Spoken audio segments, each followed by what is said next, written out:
그래가지고 몇 개를 지어서 가져갔더니 문공부에서 이렇게 보더니 이거 뭐 제목 거의 다 이래요. 그러더니 바보선언이 제일 낫대. 그래서 그럼 바보선언으로 하자고. 85년에는 고래사냥이 나오잖아요. 그래서 배창호 감독이라는 뛰어난 대중영화의 천재가 나타나서 이때 다시 한번 붐을 일으켰다. 저는 배창호 감독이야말로 한국 관객들을 한국 극장으로 끌어들이는데 한국 영화사를 통틀어서 누구보다도 큰 역할을 했다라고 보는 것이죠.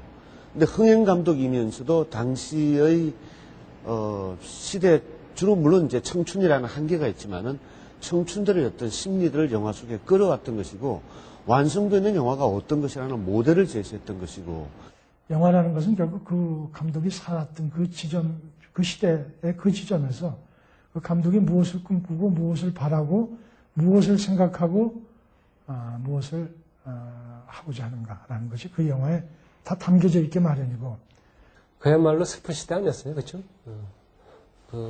아주 시민의 기본적인 자유 이런 것들이 이제 거부됐던 시대였으니까 그 시대에서 어떤 도피처 새로운 현실에서 발견할 수 없는 상상 속에서만 발견할 수 있는 낙원 찾아가는 거 아니에요, 그렇죠? 네. 그런 거 보면은 이 영화도 이렇게 정치적으로 사회적으로 충분히 그 상징성을 가지고 해석할 수 있는 여지가 있죠. 그러니까 배창호 감독이 정말 대단한 감독이에요. 그 정도의 이야기를 사실은 아주 복합적 의미가 숨어 있는 이야기를 아주 대중적인 스타일로 해서 군대에서 훈련받던 훈련병들도 고래사냥을 기억을 떠올리면서 그 힘든 훈련을 견뎌냈으니까. 이 거지왕초가 역시 뭐 학생운동하다 분명히 정치적으로 이렇게 탄압을 받은 그러한 인물이고 그 시대의 어떤 지식인의 어떤 표상이라고도 이제 할 수 있는 그런 인물이었죠. 근데 거기에다가 이제 그 인물을 그런 걸 이제 좀 숨기고 이제 풍자하기 위해서 거지처럼 이렇게 행동하고 뭐 각설이 타령하고 그런데 그 사람이 갖고 있는 어떤 그 심각함과 진지함과 어떤 또 능글맞음, 어떤 유머 이런 것이 같이 있는 인물이라 굉장히 매력이 있죠, 사실은. 그런 인물, 그런 역할을 맡는다는 것이 그렇게 쉽지는 않았습니다. 참, 민우라는 그런 인물 아주 지금도 좋아하는 그런 인물이에요. 작은 영화, 다음에 열린 영화, 그 다음에 그래가지고 이제 독립영화로 그런, 사회 비판적인 영화, 저예산 영화, 새로운 세대 영화들을 가리키는 말이 됐죠. 이장호, 배창호 감독이 자신의 목소리를 내고 있을 때 대학가를 중심으로 한국 영화의 또 다른 흐름이 준비되고 있었습니다. 새로운 영화를 주장하며 등장한 서울 영화 집단 등 젊은 영화인들은 지금까지와는 전혀 다른 방식으로 한국 영화를 바라보았습니다. 이것은 새로운 영상 세대의 등장을 뜻했으며 새로운 영화를 준비하는 새 세대 감독들의 출연을 예고하는 것이었습니다.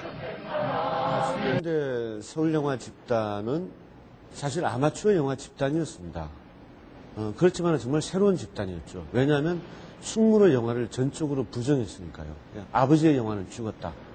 일단 영화라는 게 어떤 특정인들, 그러니까 우리가 그냥 생각하면은 이렇게 뭐 영화 시스템을 만들 수 있는 자본이 있거나 또 뭐 이렇게 얼굴 잘생기거나 뭐 이런 사람들이 하는 게 아니고 그냥 순박하게 그때는 영화는 하나의 대화 창구로 있어야 된다. 그래서 이거를 폭넓게 넓히기 위해서는 영화를 가르쳐야 된다.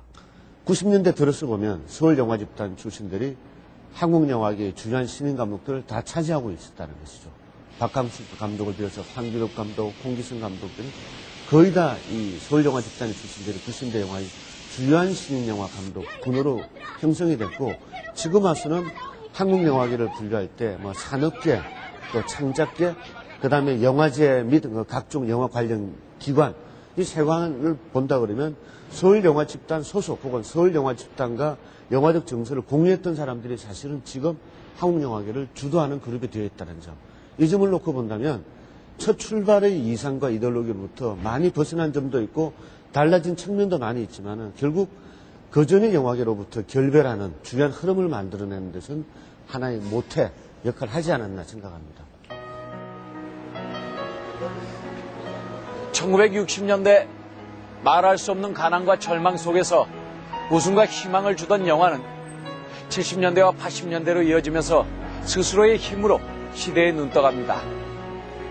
열악한 제작 환경 속에서도 열정적으로 영화를 만들었고 검열과 자본의 압박 속에서도 수많은 한국 영화인들은 늘 새로운 영화를 꿈꿔왔습니다. 몇 년간 뜨거운 박수를 받고 있는 한국 영화의 화려한 오늘은 60년대와 70년대 그리고 80년대 영화 하나만을 위해 자신을 던졌던 수많은 영화인들의 땀과 눈물로 만들어졌다는 것을 기억해야 될 것입니다. 영화 속에는 그 시대를 비추는 거울이 들어있습니다. 그 거울은 사람들의 삶과 시대의 아픔, 또 시대의 희망을 비추고 있습니다. 지나간 시대의 우리 영화, 그 거울 속에 담긴 풍경들을 어떤 눈으로, 어떤 의미를 두고 바라볼 것인가는 각자의 몫일 것입니다. 하지만 분명한 것은 우리 한국 영화는 암울했던 시대와 어둠 속에서도 길을 잃지 않고 언제나 새로운 희망을 발견했다는 것입니다.